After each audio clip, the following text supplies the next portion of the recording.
iris today. Iris is one of the most loved, beloved note in perfume for most people, men and women alike. And I'm no different. I absolutely adore iris scents. I brought quite a few today that I want to talk to you about in case you haven't discovered all of these gems. I did group them, but instead of ranking, I created four groups. One at the bottom that or first, I don't want to say bottom, but first I'm going to talk about the classic iris scents I adore. Then we're going to talk about some spicy iris scents that have some interesting underlying note that's not just that buttery, typical iris. Then we have one group for the buttery irises, and the last group are the lipsticky irises. So let's start with the classics. I want to talk about number 19, Chanel number 19 Poudre. It is very similar to 19. It's a very green scent, but next to the green notes, it does have beautiful iris in it. On the top, you smell some galbanum, neroli, some mandarin orange. The mid, you have the iris, the jasmine, and at the bottom, you will have some green notes like vetiver, and then some musk and tonka bean. Here, really, the tonka and the sweetness is not very prominent, although it is sweet, but it's more of a green perfume. So if you do not like green perfume, most likely you're not going to like it. It's not your typical iris, not the buttery kind, the sweet with the little nuttiness. It's really, really green. And you could smell that little powderiness in the scent, but it's mostly a green perfume. Next, I'm talking about another beautiful and famous classic, which is La Pausa from the exclusive line Chanel. This one has orris root in it, so that is the root of the iris plant, or iris flower. Has some leather and some rose. It's not very sweet. I mentioned it in the other video. It's more like dried flowers, the dried, as if someone dried the iris petals in the sun and then mixed in some other notes with that. So it's not your typical buttery iris that is sweet and powdery. It's more that classic clean orris root that it's little bit more dry, not so sweet.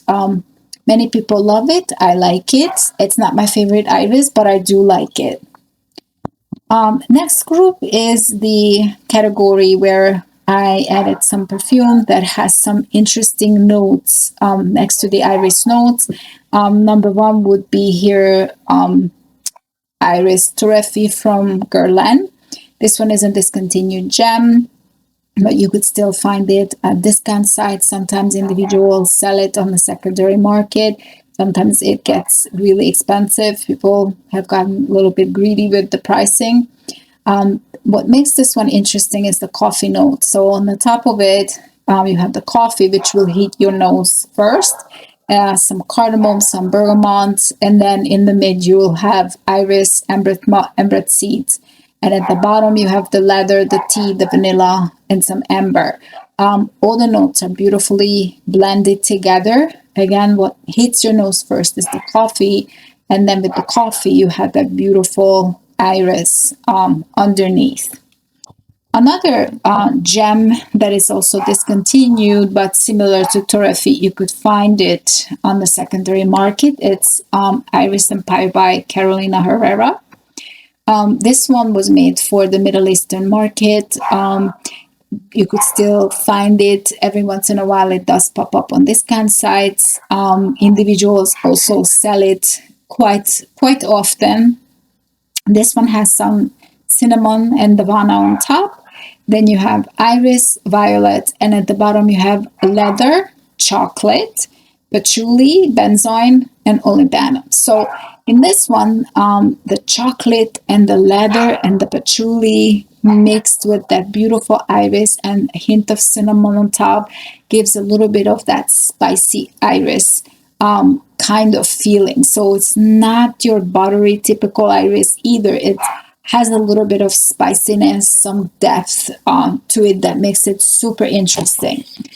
Another super interesting scent that I adore is YSL's Muse. So YSL's Muse is also an iris scent, but here, what makes this interesting to me and to most people is the ink note. So yes, it does have some lavender, some incense, some clary sage on top, and then you have the orris root, bourbon, vanilla, ambret, and the bottom it has ink and amberwood. But what's interesting about it is, even though the ink is at the bottom, it's supposed to be a base note. When you spray this on, the ink note is what hits you first. So a lot of people find that as a big turnoff because it kind of overshadows that beautiful iris that is underneath. However, I tell you, if you spray this on skin or clothing, mostly clothing, and you, let's say, leave your shirt somewhere, put it on a chair, and you come back later and you smell it, it's the most beautiful, exquisite iris scent, which is deep and powdery and all whatever you want in an iris. The buttery iris is hidden underneath that ink note. The ink note just kind of gives a little bit of depth and makes it a little bit more exciting.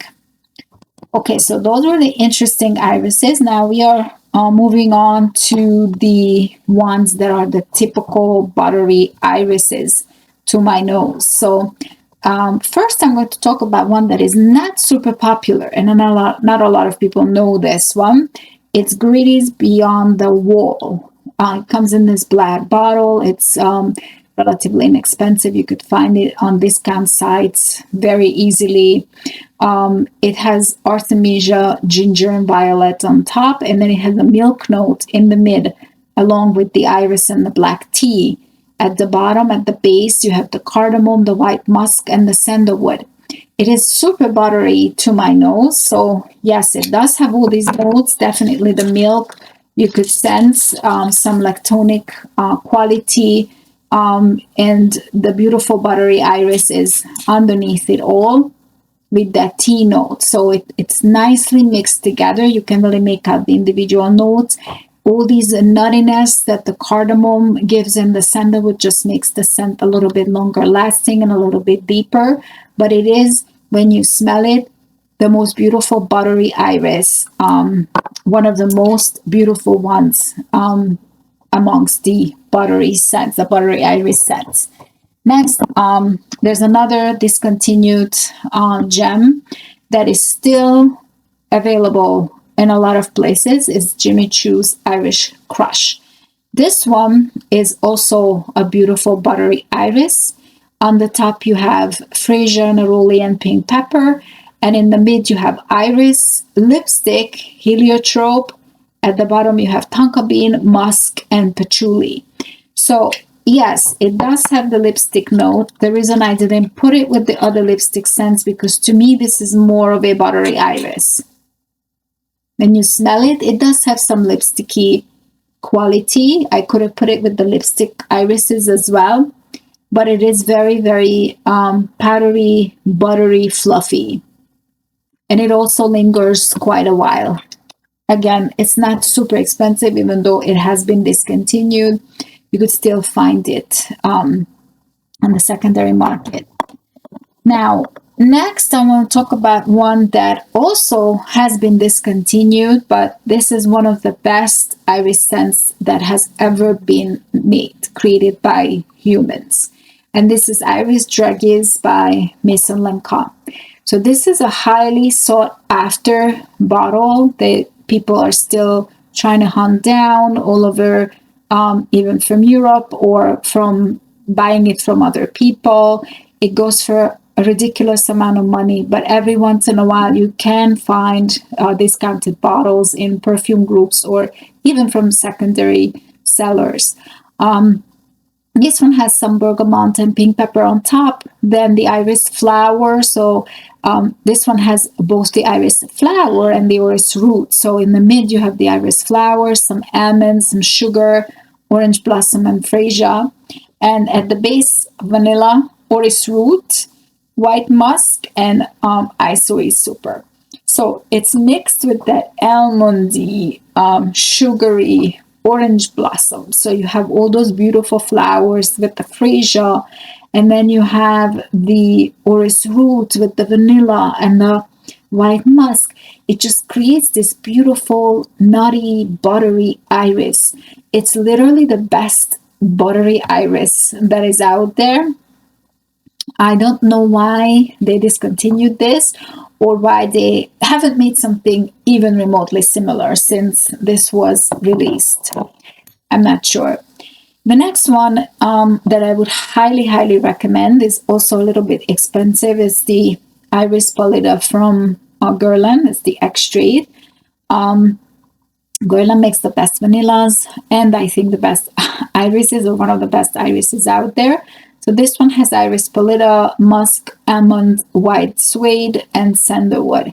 It is very, very strong. I would say this is probably the most powerful iris scent that I have, and that I'm showing you today. Out of all of them, this lingers the longest. So once I put a couple of sprays on, and I thought that it's weak or weaker, just like a typical iris perfume. And I went to work, I went about my business, and then maybe an hour into it, I almost got a headache because it is so strong and so projecting. The sillage is unbelievable.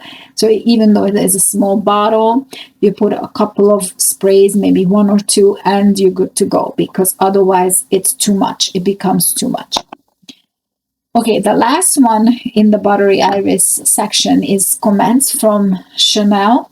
So this one is a beautiful powdery iris where the iris is mixed with some cherry blossom.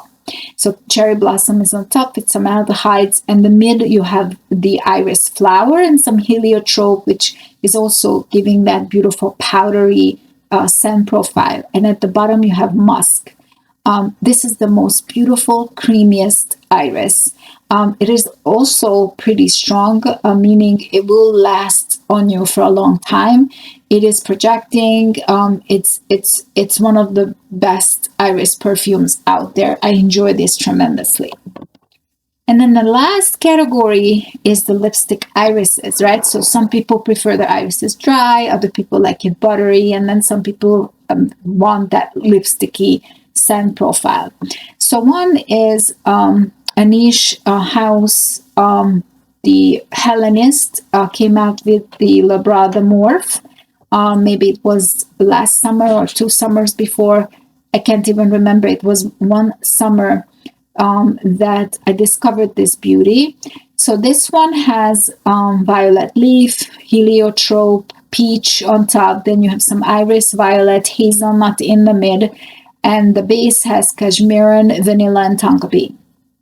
And this is also very strong.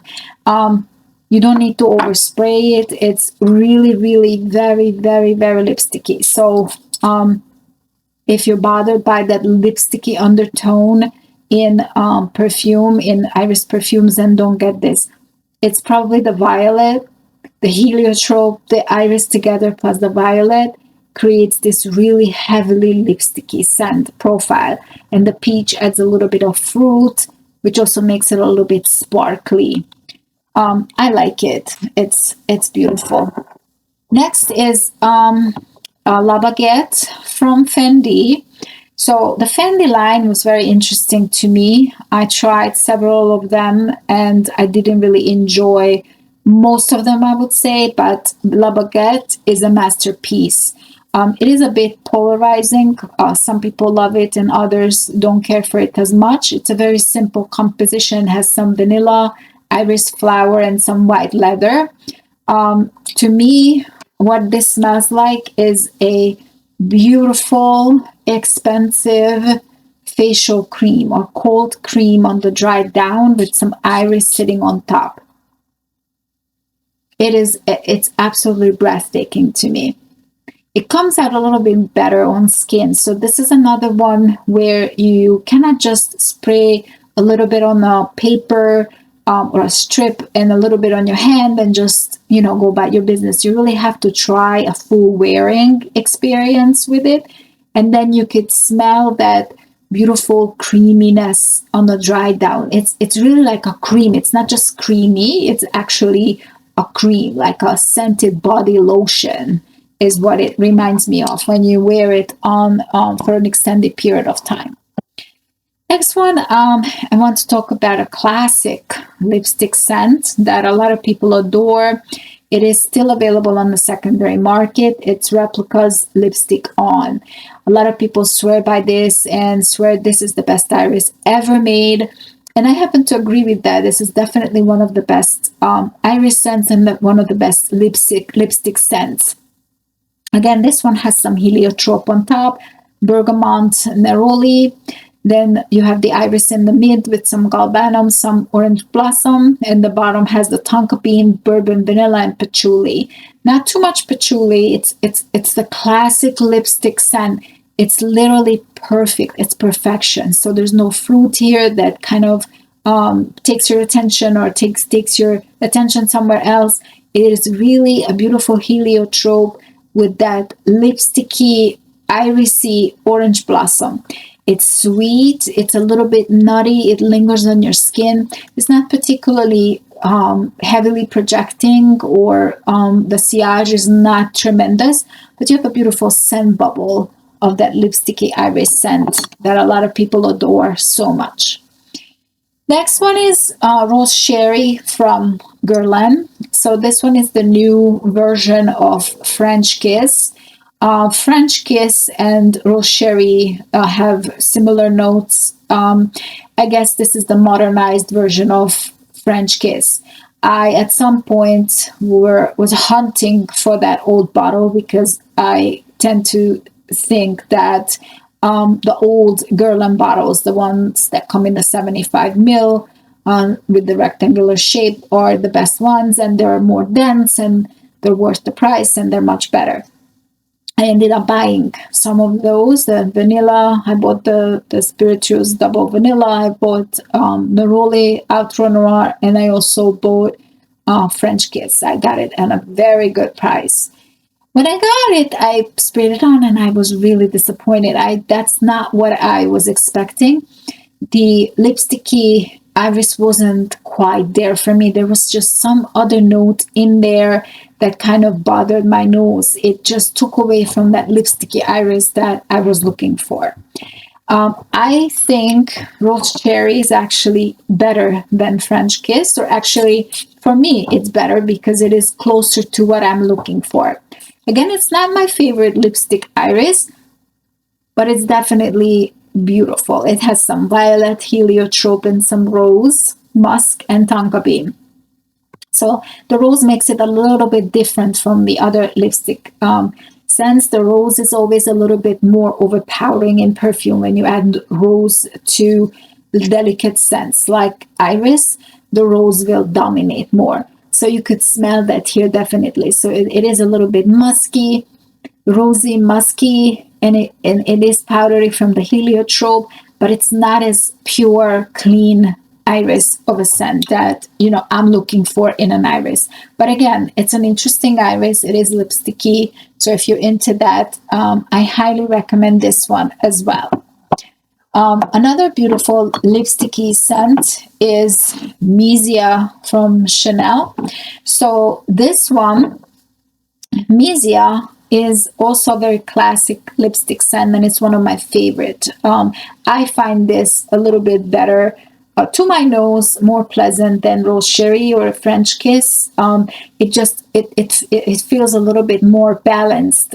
This one has aldehydes and some lychee on top.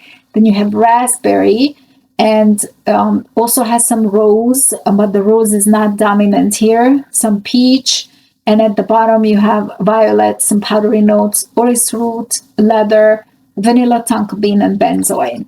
So it is very complex. It has a lot of notes. When you smell it, it just results in this beautiful, true vintage lipstick scent.